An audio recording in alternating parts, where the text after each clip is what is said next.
What's up, Danites? Welcome to part 3 of What If Deku Wasn't Saved in Time.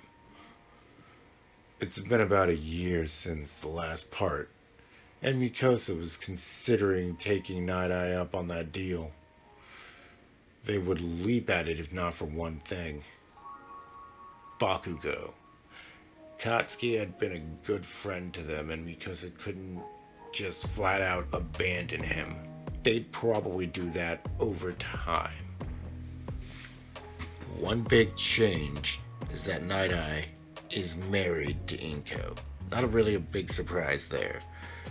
For the wedding itself, Mikosa kept shifting from male to a female body just to see if anyone would notice. Everyone that mattered did. Like I said, they're whatever they feel like being. Mikosa can even mimic a clothing-like state, something to which I believe I've stated already. They just didn't quite know it exactly at the time. They even acquired a new friend, a husky that had been named Hunter. His sensory skills had been boosted similarly to Watcher, and he was made to be faster. Now, he's not as smart as Watcher, but he's a good tracker and does his name proud. Mikosa's getting better at modifying living creatures to fit their needs. Night Eye, well, I suppose I should use her actual name, Mirai Sasaki, so that's what I'll be doing from here on. Inko took the name Sasaki, and I'm on the fence on giving Mikosa that last name as well. Daddy Midoriya is beyond not in the picture. All Might was the best man for the wedding, and Mikosa was, well, the slime of honor. While I could use Mitsuki, and Inko almost did just that, she noticed her child was turning a paler green. "Did you want to be there for me, sweetie?" Mikosa nods mentally, and Inko retracts her request to Mitsuki and explains why. "No problem, Inko. I get that they want to do this for you. Mikosa just loves their mommy."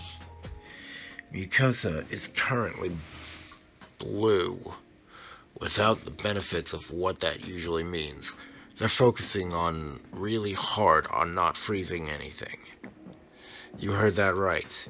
Mikosa has elemental mimicry to a point. The element depends on the color, though. They're currently humanoid for the sake of the wedding.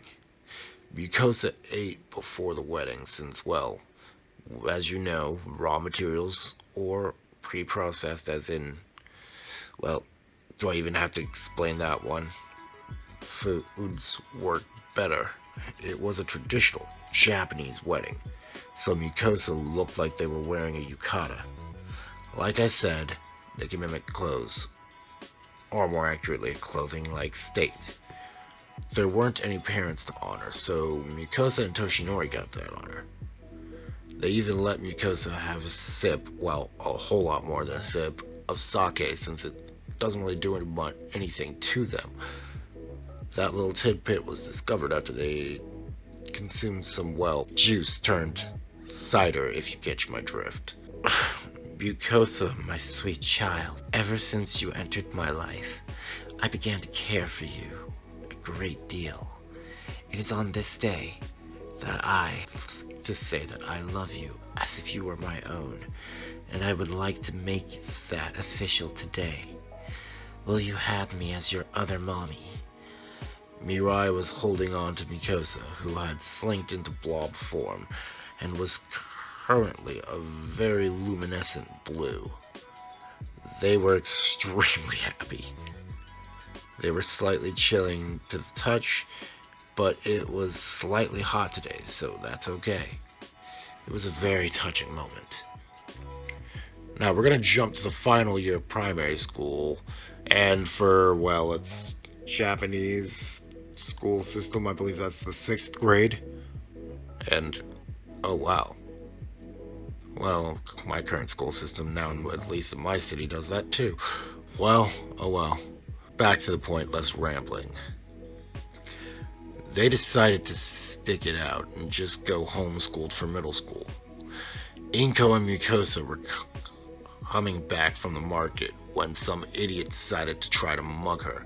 Now, to be clear, Mukosa has concentrated themselves on their mother's neck, and they look like a necklace, or more accurately, a choker with a green jewel on it.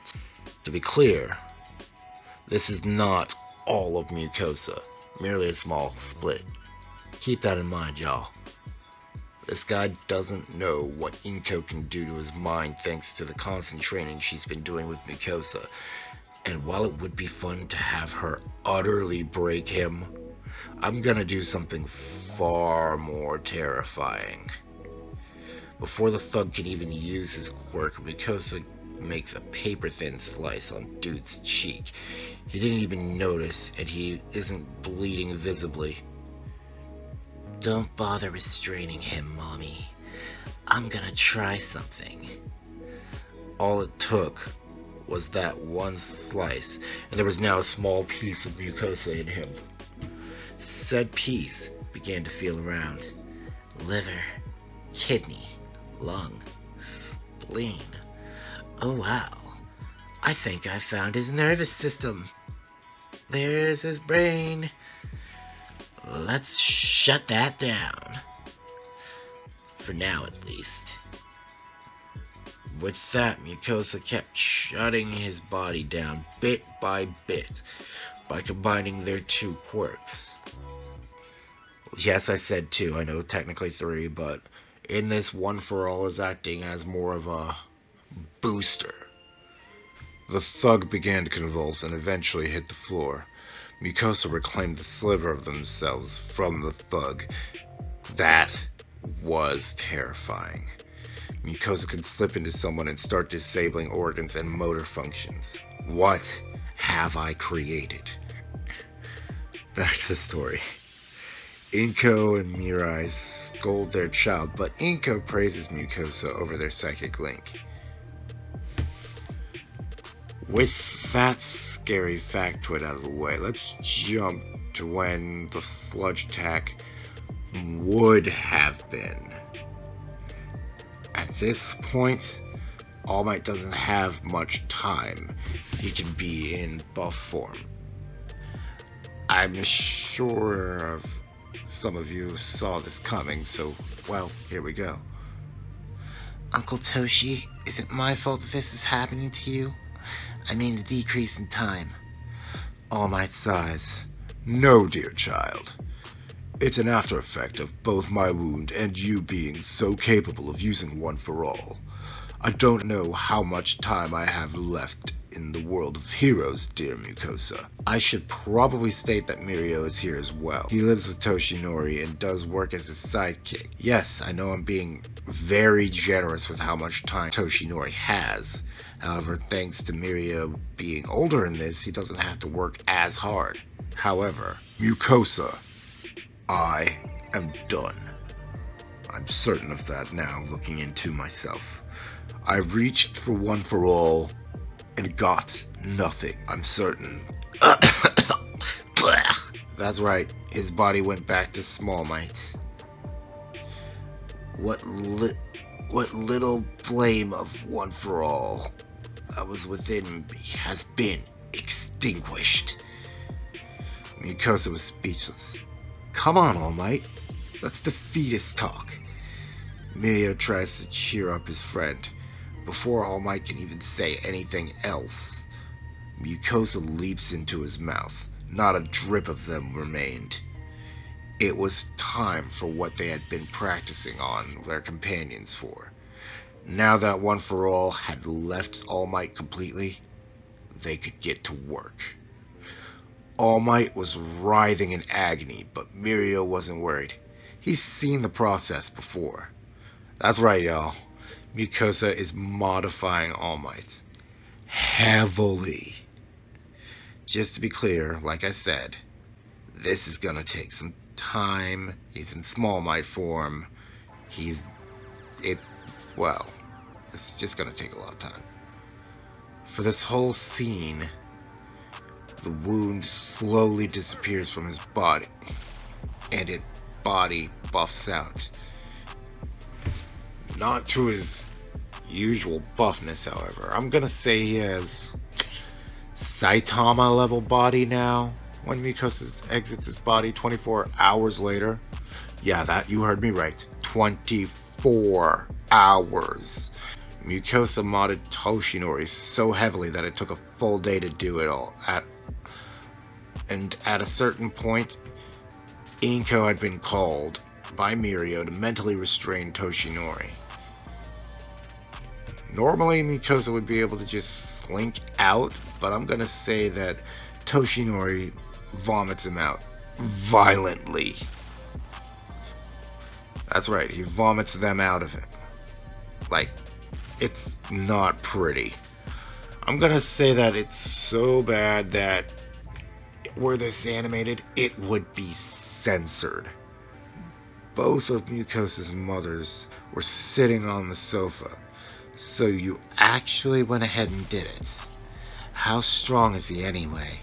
Mirai asked her child.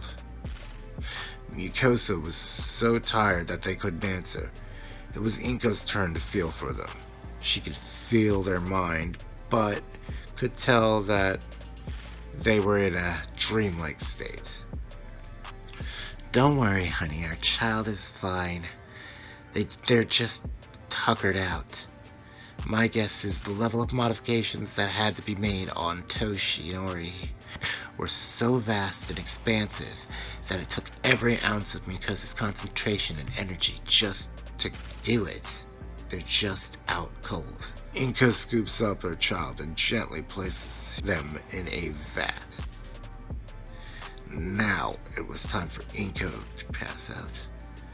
We're sleeping in the guest room.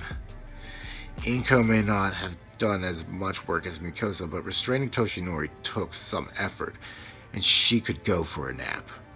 Mirio grabbed Toshinori and put him in his bed.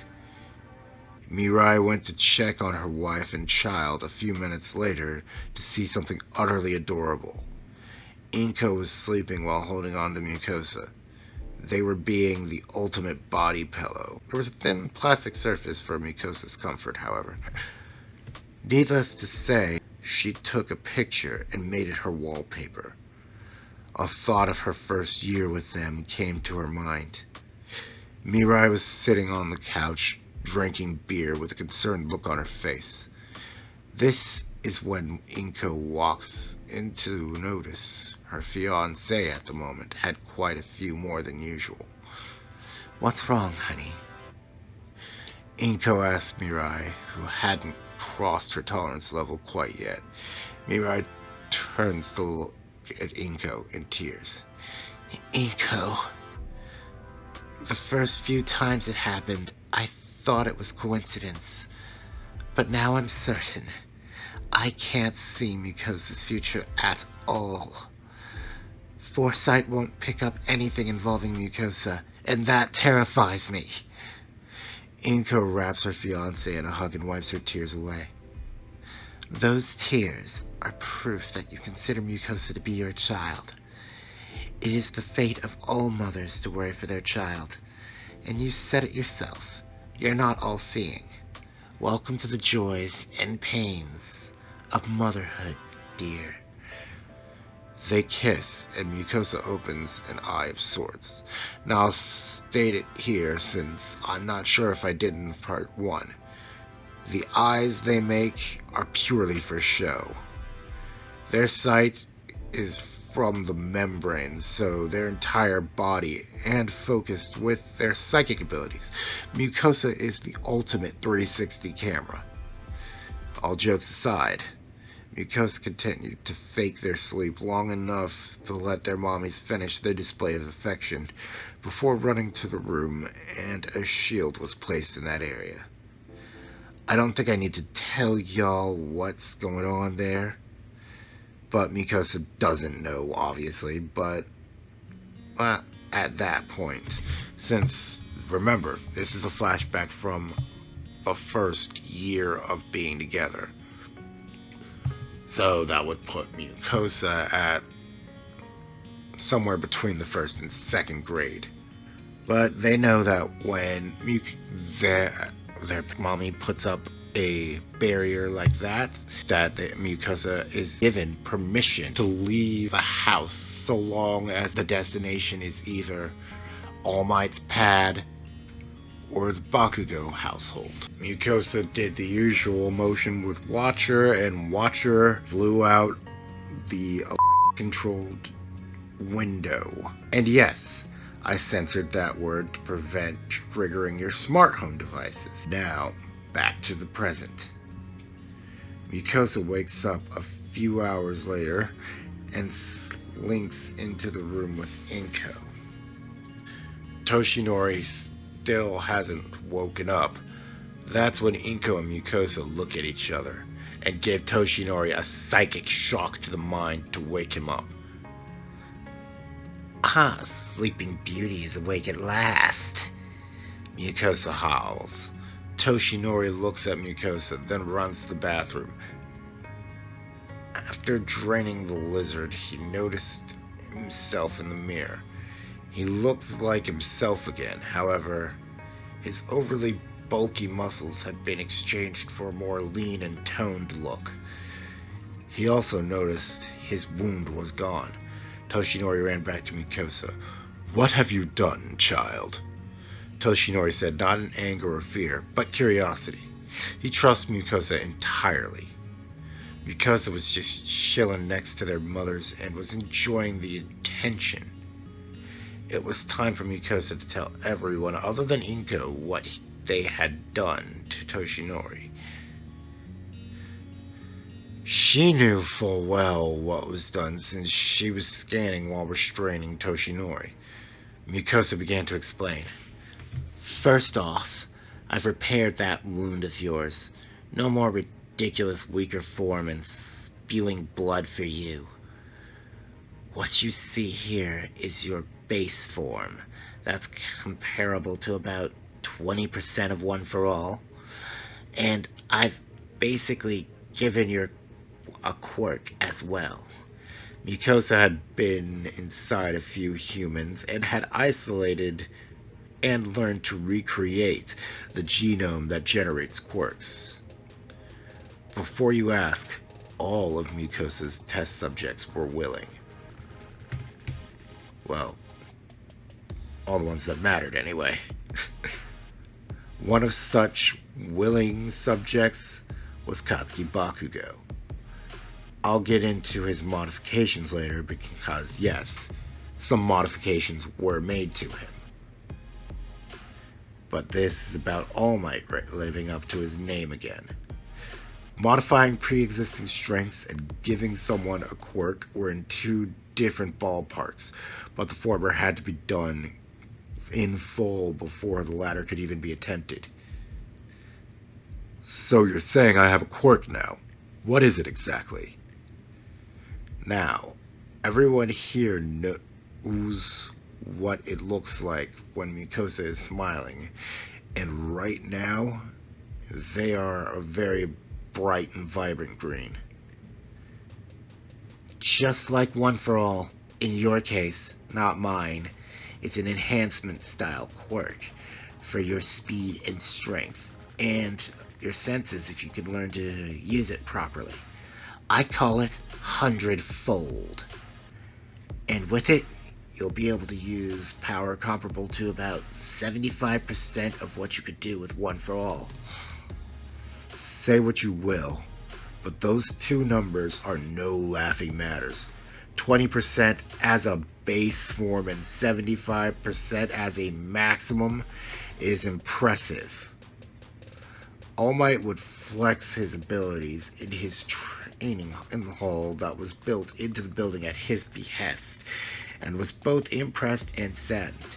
Ever watched Tiger and Bunny? This is a modified 100 power, and his time frame is about 15 minutes at full, and the rest in base.